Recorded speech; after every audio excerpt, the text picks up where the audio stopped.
বিসমিল্লাহির রহমানির রহিম। প্রিয় দর্শক শ্রোতা, আজকে আলোকপাত করব ইরান মার্কিন যুদ্ধের ব্যাপারে। যুদ্ধ ও কূটনীতির মাঝখানে দুটি দেশ কিভাবে শান্তির ভঙ্গুর অন্বেষণ করে যাচ্ছে। মধ্যপ্রাচ্য আবারও একটি ভূরাজনৈতিক ভূমিকম্পের কেন্দ্রে। 2026 সালের 28 ফেব্রুয়ারি থেকে যুক্তরাষ্ট্র ও ইসরায়েল ইরান এবং তার আঞ্চলিক মিত্রদের সাথে যুদ্ধে লিপ্ত, যা শুরু হয় ইরানের সামরিক ও সরকারি স্থাপনায় বিমান হামলার মাধ্যমে এবং তাদের সর্বোচ্চ নেতা আলী খামেনি সহ বেশ কয়েকজন ইরানি কর্মকর্তাকে হত্যার মধ্য দিয়ে। যা ঘটেছে তা আঞ্চলিক শৃঙ্খলাকে এমনভাবে পুনর্গঠন করেছে যা পুরোপুরি বুঝতে বছর পর বছর লেগে যাবে। এই সংকটের শিকড় অনেক গভীরে। 2020 সালের জানুয়ারিতে প্রেসিডেন্ট ট্রাম্প কুদস ফোর্সের কমান্ডার কাসেম সোলেমানিকে হত্যার নির্দেশ দেওয়ার পর থেকে উত্তেজনা বাড়তে থাকে এবং 2023 সালের 7 অক্টোবর হামাসের ইসরায়েল হামলা ও গাজা যুদ্ধের সূচনার পর তা আরও তীব্র হয়। 2026 সালের ফেব্রুয়ারিতে হামলা শুরু হওয়ার সময় অঞ্চলটি বছর পর বছর ধরে ধিকি ধিকি জ্বলছিল। হামলার সময় ইরানি শাসন ব্যবস্থা কয়েক বছরের মধ্যে তার সবচেয়ে দুর্বল অবস্থানে ছিল। দেশের অভ্যন্তরে ব্যাপক বিক্ষোভ, দুর্বল অর্থনীতি এবং ভঙ্গুর অবকাঠামো পরিস্থিতি আরও জটিল করে তুলেছিল এবং ইরানের আঞ্চলিক মিত্ররা বিশেষত 2023 সাল থেকে ইসরায়েলি সামরিক অভিযানের কারণে উল্লেখযোগ্যভাবে দুর্বল হয়ে পড়েছিল। হামলাগুলো মোটেই আকস্মিক ছিল না।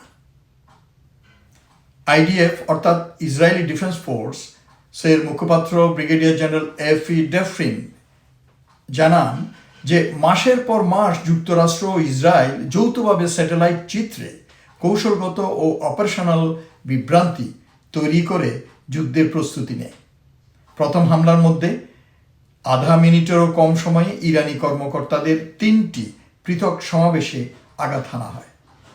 খামেনি 28 ফেব্রুয়ারি নিহত হন। 1 মার্চ ইরানি রাষ্ট্রীয় গণমাধ্যম তার মৃত্যু ঘোষণা করে এবং জানায় যে তার কন্যা, জামাতা, নাতি নাতনি ও পুত্রবধূ সহ নিহত হয়েছে। ইরানের প্রতিক্রিয়া ছিল দ্রুত ও বিস্তৃত। প্রতিশোধ হিসাবে ইরান, ইসরায়েল এবং বাহরাইন, জর্ডান, কুয়েত, কাতার, সৌদি আরব ও সংযুক্ত আরব আমিরাতে মার্কিন সামরিক ঘাঁটিগুলোতে শত শত ড্রোন ও ব্যালিস্টিক মিসাইল নিক্ষেপ করে। এর সবচেয়ে প্রভাবশালী পদক্ষেপটি ছিল সামরিক নয় বরং কৌশলগত। ইরান হরমুজ প্রণালী বন্ধ করে দেয়, যা জ্বালানি সহ পণ্য পরিবহনের একটি প্রধান বৈশ্বিক বাণিজ্য পথ। অর্থনৈতিক পরিণতি তাৎক্ষণিক ও গুরুতর ছিল। বিশ্বের মোট পেট্রোলিয়ামের প্রায় 20% এবং তরলীকৃত প্রাকৃতিক গ্যাসের 20% এই প্রণালী দিয়ে পরিবাহিত হয়। আর যুদ্ধের আগে প্রতি মাসে প্রায় 3000 জাহাজ এটি ব্যবহার করত। এখন সেই সংখ্যা মাত্র 5% নেমে এসেছে। এতে বৈশ্বিক তেল ও গ্যাসের দাম বেড়ে গেছে, যা রাশিয়া ও সমসাময়িকভাবে ইরানের জন্য সুবিধাজনক হয়েছে। ট্রাম্প প্রশাসন যুদ্ধ শুরুর একাধিক কারণ দেখিয়েছে। এর মধ্যে ছিল ইসরায়েলের প্রত্যাশিত হামলার পর ইরানের প্রতিশোধ ঠেকানো, একটি আসন্ন ইরানি হুমকি থামানো, ইরানের ক্ষেপণাস্ত্র সক্ষমতা ধ্বংস করা এবং পারমাণবিক অস্ত্র তৈরি থেকে ইরানকে বিরত রাখা। উল্লেখযোগ্যভাবে হামলাগুলো চালানো হয়েছিল ইরান ও মার্কিন যুক্তরাষ্ট্রের মধ্যে পারমাণবিক কর্মসূচি নিয়ে চলমান আলোচনার মাঝেই। হামলার পর ট্রাম্পের দাবি আরও কঠোর হয়। 6 মার্চ তিনি তার ফেসবুকে লেখেন, ইরানের নিঃশর্ত আত্মসমর্পণ ছাড়া কোনো চুক্তি হবে না। এবং 21 মার্চ, তারপর 23 মার্চ, তারপর 7 এপ্রিল একের পর এক সময়সীমা বেঁধে দেন। 8 এপ্রিল একটি টার্নিং পয়েন্ট আসে, যখন পাকিস্তান একটি শর্তাধীন যুদ্ধবিরতির মধ্যস্থতা শুরু করেন। ইরান 45 দিনের 2 পর্যায়ের যুদ্ধবিরতি কাঠামোর খসড়া প্রস্তাব প্রত্যাখ্যান করে নিজস্ব 10 দফা পরিকল্পনা পেশ করে এবং যুক্তরাষ্ট্র ও ইরান 2 সপ্তাহের বিরতিতে সম্মত হয়। কিন্তু যুদ্ধবিরতির সঙ্গে সঙ্গে নূতন উত্তেজনা তৈরি করে। 13 এপ্রিল যুক্তরাষ্ট্র প্রণালীতে পাল্টা অবরোধ আরোপ করে এবং ট্রাম্প হুঁশিয়ারি দেন যে ইরান যদি প্রণালী না খোলে তবে ইরানের অবকাঠামোতে ব্যাপকভাবে হামলা চালানো হবে। অবরোধের প্রথম 2 সপ্তাহে মার্কিন বাহিনী 38টি জাহাজকে ফিরিয়ে দেয় বা বন্দরে ফেরত পাঠায়। এপ্রিলের মাঝামাঝিতে ইসলামাবাদে অনুষ্ঠিত আলোচনা, যেখানে মার্কিন ভাইস প্রেসিডেন্ট জেডি ভ্যান্স, বিশেষ দূত স্টিভ উইটকফ এবং জেরেড কুশনার অংশ নেন। কোনো চুক্তি ছাড়াই সেই আলোচনা ভেঙে পড়ে। ভ্যান্স 12 এপ্রিল বলেন, আলোচনায় কোনো চুক্তি হয়নি, আর ইরানের সংসদ স্পিকার গালিবাফ জানান আস্থা প্রতিষ্ঠিত হয়নি। তারপর থেকে দুই পক্ষ মূলত মধ্যস্থতাকারী ও সামাজিক মাধ্যমে যোগাযোগ করছে এবং তাদের মন্তব্য প্রকাশ করছে। ইরানের পররাষ্ট্রমন্ত্রী Abbas Araghchi Pakistan, Oman, Saudi Arab ও রাশিয়া সফর করেছেন সম্প্রতি, এবং ওয়াশিংটন সত্যি কূটনীতির ব্যাপারে সিরিয়াস কিনা তা নিয়ে সন্দেহ প্রকাশ করেছেন। আর্থিক ক্ষতির হিসাবও সামনে আসছে। পেন্টাগনের কন্ট্রোলার জে হাস্ট কংগ্রেসের সদস্যদের জানিয়েছেন যে ইরান অভিযানের এ পর্যন্ত খরচ হয়েছে $25 বিলিয়ন। এই সংখ্যা হরমুজ প্রণালী বন্ধের কারণে সৃষ্ট বৃহত্তর অর্থনৈতিক ক্ষতি বা উপসাগরীয় জ্বালানি অবকাঠামোর ব্যাপক বিপর্যয়ের ধারণা করে না। পারমাণবিক প্রশ্নে যা পুরো বিরোধের মূলে অবস্থান এখনো অনেক দূরে। যুক্তরাষ্ট্রের অবস্থান হলো ইরানকে শূন্য সমৃদ্ধকরণ মেনে নিতে হবে, আর ইরানের পারমাণবিক শক্তি সংস্থার প্রধান জানিয়েছেন ইরান তার পারমাণবিক সমৃদ্ধকরণে কোনো সীমাবদ্ধতা মেনে নেবে না। ইরান মার্কিন প্রস্তাবিত 20 বছরের প্রতিশ্রুতির বিপরীতে মাত্র 5 বছরের প্রস্তাব দিয়েছে বলে জানা যাচ্ছে। ইরানের পররাষ্ট্র মন্ত্রণালয় আরও বলেছে যে সমৃদ্ধ ইউরেনিয়াম কোনো অবস্থাতেই কোথাও স্থানান্তরিত করা হবে না, যা রাশিয়ার মাটিতে উপাদান সংরক্ষণের প্রস্তাব নাকচ করে দেয়, একটি প্রস্তাব যা ট্রাম্প নিজেও প্রত্যাখ্যান করেছে। ইরানের সর্বশেষ প্রস্তাবে বিষয়গুলোকে ভিন্নভাবে সাজানোর চেষ্টা করা হয়েছে। তেহরান হরমুজ প্রণালী পুনরায় খুলতে রাজি যদি যুক্তরাষ্ট্র ইরানের বন্দরে নৌ অবরোধ তুলে নেয় এবং যুদ্ধ শেষ করতে রাজি হয়, আর পারমাণবিক আলোচনা পরবর্তী শান্তিপূর্ণ পর্যায়ে স্থগিত রাখা হয়। ট্রাম্প প্রশাসন এই কাঠামো কার্যত প্রত্যাখ্যান করেছে।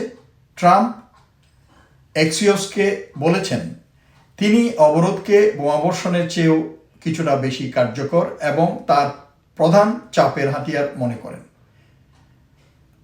তারা ঠাসা শুয়োরের মতো শ্বাসরুদ্ধ হচ্ছে, তিনি মন্তব্য করেছেন। তিনি এমন একটি ইরানি শান্তি প্রস্তাব প্রত্যাখ্যান করছেন যা নৌ অবরোধ তুলে হরমুজ প্রণালী খুলবে, কিন্তু পারমাণবিক আলোচনা পিছিয়ে দেবে। 29 এপ্রিল পর্যন্ত পরিস্থিতি যুদ্ধ বা শান্তি কোনোটিই নয়, এই অবস্থায় ছিল। যুদ্ধবিরতি মোটামুটি টিকে আছে, যা ইঙ্গিত করে কোনো পক্ষই পূর্ণমাত্রায় যুদ্ধে ফিরে যেতে আগ্রহী নয়। তবে তেহরান ও ওয়াশিংটনের অবস্থানের মধ্যে ব্যবধান এখনও বিশাল। এক বিশ্লেষক পরিস্থিতিটি সরাসরি তুলে ধরেছেন। কোনো পক্ষই মনে করে না যে অপর পক্ষের প্রাধান্য আছে, কিন্তু উভয়ই মনে করে তাদের নিজের প্রাধান্য আছে। ফলে তৈরি হয়েছে যুদ্ধও নয়, শান্তিও নয়, এমন এক অচল অবস্থা, যা তার মতে অনির্দিষ্টকাল ধরে চলতে পারে। ইরানের আভ্যন্তরীণ রাজনৈতিক পটভূমি আরেকটি অনিশ্চয়তার স্তর যোগ করেছে। একজন মার্কিন কর্মকর্তা মন্তব্য করেছেন, আমরা শাসন ব্যবস্থার প্রথম ও দ্বিতীয় স্তরের নেতৃত্বের বেশিরভাগকে সরিয়ে দিয়েছি, আর এখন আলোচনা পরিচালনা করছে এমন একটি দল যাদের সিদ্ধান্ত নেওয়ার ক্ষমতা বা অনুমোদন আছে কিনা আমি নিশ্চিত নই। সতর্ক আশাবাদের কিছু কারণ আছে, যদিও সেগুলো ভঙ্গুর। বিশেষজ্ঞরা উল্লেখ করেন যে অর্থবহ কূটনৈতিক প্রচেষ্টা গড়ে উঠতে বছর পর বছর লাগে এবং 2015 সালের ইরান পারমাণবিক চুক্তি সফলভাবে আলোচনা করতে প্রায় 2 বছর লেগেছিল। ওমানের মাধ্যমে গোপন যোগাযোগ সহ এবং দীর্ঘ অচলাবস্থার পরই সফলতা এসেছিল। পারমাণবিক সমৃদ্ধকরণের বিষয়ে নমনীয়তার সংকেত পাওয়া যাচ্ছে, তবে এটি অস্থির নেতাদের উপর নির্ভরশীল, যারা শেষ মুহূর্তে মত বদলে ফেলতে পারেন। বিশ্ব উদ্বেগের সাথে পরিস্থিতি পর্যবেক্ষণ করছে। হরমুজ প্রণালীর প্রশ্নটি একাই বাহরাইন থেকে ব্রিটেন, রাশিয়া থেকে চীন সবাইকে সক্রিয় করে তুলেছে, কারণ সবার স্বার্থ জড়িয়ে আছে এই সংকটের সমাধানে। ট্রাম্প বলেছেন যুদ্ধ খুব শীঘ্রই শেষ হবে, কিন্তু ইতিহাস বলে মঞ্চের আত্মবিশ্বাস খুব কমই আলোচনার টেবিলে প্রতিফলিত হয়। এই মুহূর্তে যুদ্ধবিরতি কোনো মতে টিকে আছে, আর বিশ্ব অপেক্ষায় আছে দেখার জন্য যে পারস্পরিক চাপের খেলায় আটকে থাকা দুটি প্রতিপক্ষ সম্মানজনক কোনো পথ খুঁজে পাবে নাকি আবার সেই যুদ্ধের ডামাডোল বাজিয়ে অতল গব্বরের দিকে এগিয়ে যাবে। বিশ্ব মধ্যপ্রাচ্যে শান্তি দেখতে চায়, কাজেই বিশ্ব নেতাদের এ ব্যাপারে সিরিয়াস হওয়ার বিষয়টি দরকার।